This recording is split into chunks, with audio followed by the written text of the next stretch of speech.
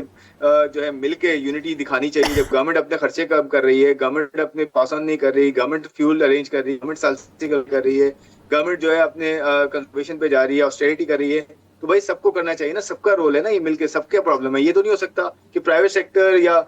جو ہے نا وہ مارکیٹیں الگ کھلتی رہیں اور فیول آن ضائع ہوتا رہے اور ویسٹ کرتے رہے ہم، اور کہیں کہ جی گورنمنٹ ہی سب کچھ کرے. ایسا تو نہیں ہو سکتا نا. یہ تو بہت سب کو مل کے. شکریہ خرم شہزاد صاحب، adviser to prime minister program میں جوائن کرے تھے. یہاں پہ ایک بریک لیتے ہیں، پھر کنٹینیو کریں گے.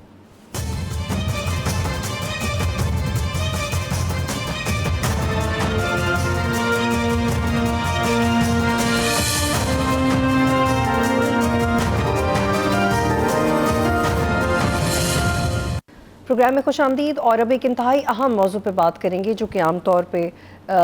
ٹی وی چینلز پہ چونکہ جنگ ایک بڑی خبر بنی ہوئی ہے اور اس کا ایک گلوبل امپیکٹ بھی ہے، اس میں کچھ ایسے موضوعات ہیں جو نارملی اس نیوز فلو کا حصہ نہیں بن پاتے، لیکن آج ہم خاص طور پہ اس کے اوپر بات کریں گے.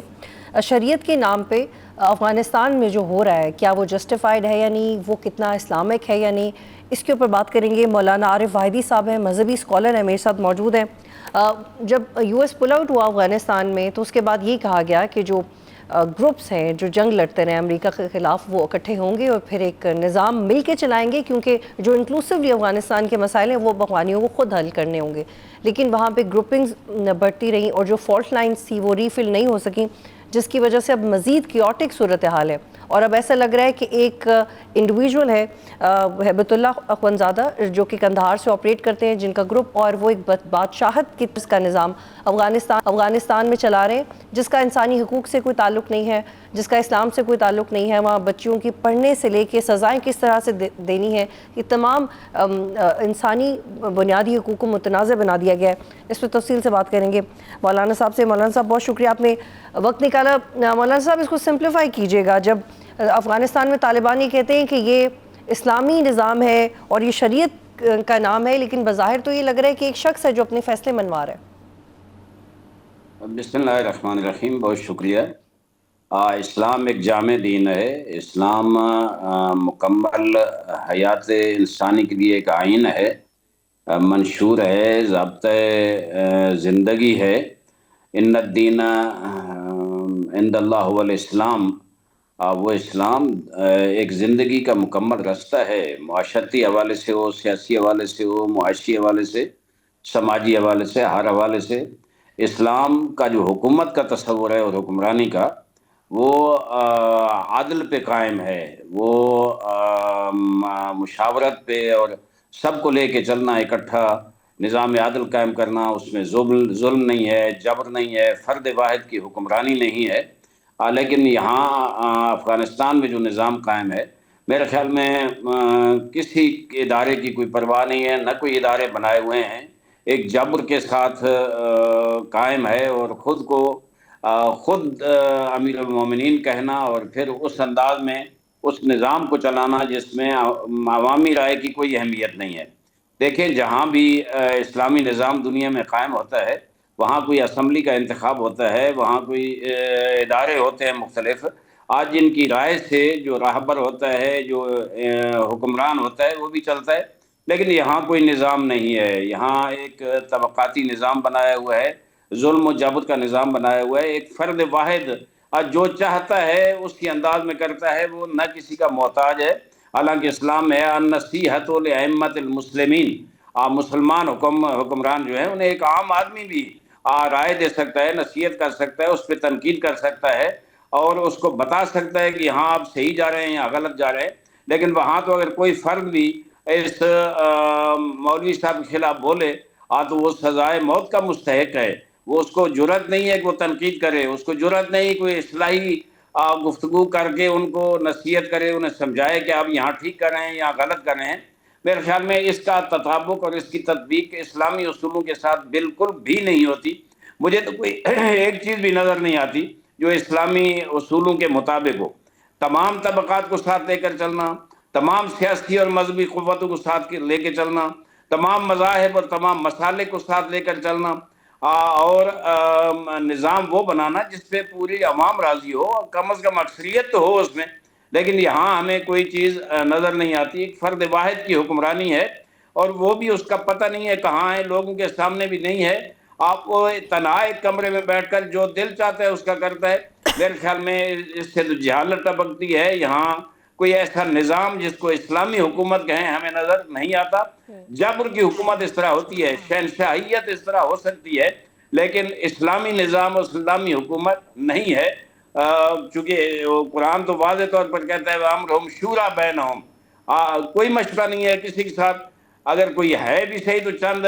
جسے کہتے ہیں کچن کیبنٹ، آپ کوئی ایسے لوگ ساتھ بٹھائے ہوئے ہیں ان کے ساتھ ہے مشورہ. اس کے علاوہ عوام کی کوئی ذرا برابر بھی ویلیو اور اہمیت وہاں نہیں ہے.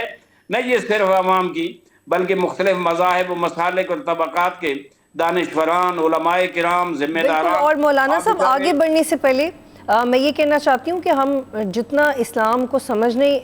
کی کوشش کرتے ہیں یا جتنا قرآن پڑھتے ہیں تو اس میں سب سے زیادہ جو سبق دیا گیا ہے وہ نرمی کا ہے. اگر ہم اس کو بہت سمپلیفائی کر لیں کہ افغانستان میں ادارے کام نہیں کر رہے،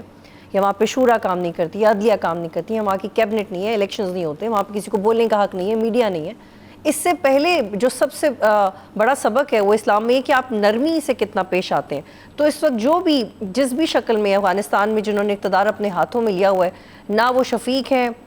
نہ وہ دوست ہیں، عوام دوست ہیں، اور نہ ہی وہ نرم ہے اپنی عوام کے ساتھ. تو یہ جو پہلا سبق ہے ایک اسلامی نظام کا کہ آپ اپنی رعایا کے ساتھ کیسے ہیں، آپ اپنے لوگوں کے ساتھ کیسے ہیں، سسٹم کیسا ہوگا اسلام کا، وہ تو پھر بہت آگے کی بحث ہو جاتی ہے مولانا صاحب. اجتہاد اور مکالمے کی کوئی جگہ نہیں ہے افغانی نظام میں. اس کا امپیکٹ افغانستان پہ ہو رہا ہے اور یہ مزید ریئلائزیشن دوسرے طبقات میں بھی بڑھ جائے گی کہ یہ، لیکن اس کو کاؤنٹر کیسے کیا جانا چاہیے. باقی جو ایک اسلامی نظام ارد گرد ہے افغانستان کے، اس کو ہم کیسے کاؤنٹر کر سکتے ہیں؟ کیا اس میں بار بار میڈیا پہ بحث کر کے، یا کس طرح سے کر سکتے ہیں؟ دیکھیں، میں وزیر نے جو ہے حضور اکرم کے بارے میں اللہ ارشاد فرما رہا ہے کہ یہ فَبِرَحْمَةٍ مِّنَ اللَّهِ لِنْتَ لَهُمْ، اللہ کی رحمت ہے کہ تو ان کے ساتھ نرم گوش رکھتا ہے، محبت سے پیش آتا ہے. آپ کا اسوہ حسنہ، آپ کا اخلاق حسنہ جو ہے وہ وَلَوْ كُنْتَ فَظًّا غَلِيظَ الْقَلْبِ لَانفَضُّوا مِنْ حَوْلِكَ، اگر تو درست ہوتا، اگر تو سخت اخلاق کا مالک ہوتا، کسی کو اہمیت نہ دیتا، تو یہ سب تیرے ارد گرد سے اٹھ جاتے اور تیری پرواہ نہ کرتے. حکمران کی ذمہ داری ہے سب کے ساتھ ایک تعلق رکھے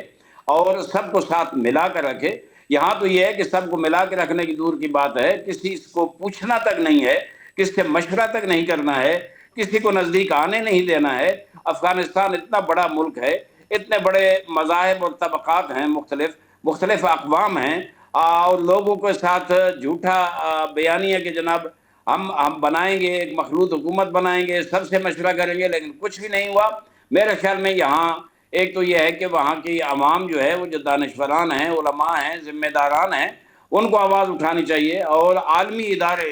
ہیومن رائٹس کے جو ہیں، حقوق بشر کے ادارے، ان کو بھی آواز اٹھانی چاہیے. آگے یہ کیا نظام ہے پوری دنیا کے اس خطے میں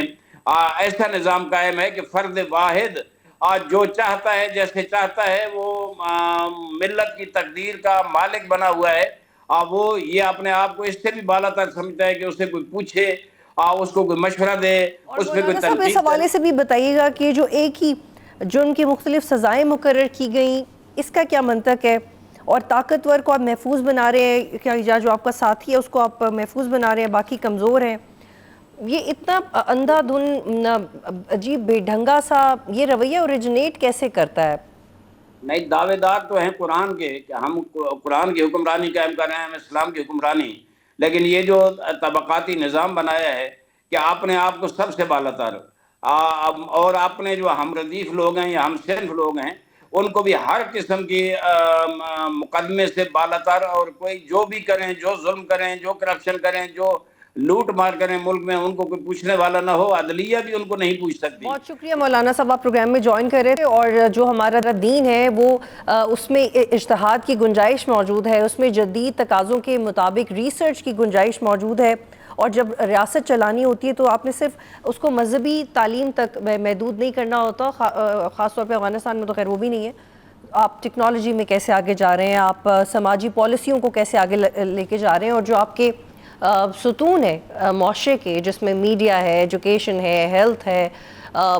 ٹیکنالوجی ہے, اس پہ آپ کیا کام کر رہے ہیں. تو جب ان سٹینڈرڈز پہ افغانستان پورا اترے گا تو وہ پہلے ایک سوسائٹی بنے گا, اس کے بعد وہ یہ کلیم کر سکتا ہے کہ وہ کس پالیسی پہ کام کر رہا ہے. تو کسی بھی رول کو ایک انڈیویژول اورینٹڈ بنا کے اس کو اسلام کہہ دینا قطعی اسلام نہیں ہے. اور دوسرے ممالک میں اور میڈیا میں یہ اویئرنیس موجود ہے کہ اس کو غلط کہا جائے, اس کو جھوٹ کہا جائے, اور جو افغانستان کے عوام اس پریشر میں آ کے اس کو اسلام سمجھ رہے ہیں وہ بھی غلط ہی کریں. آج تک کے لیے اتنا ہی. پروگرام دیکھنے کا شکریہ. اللہ حافظ.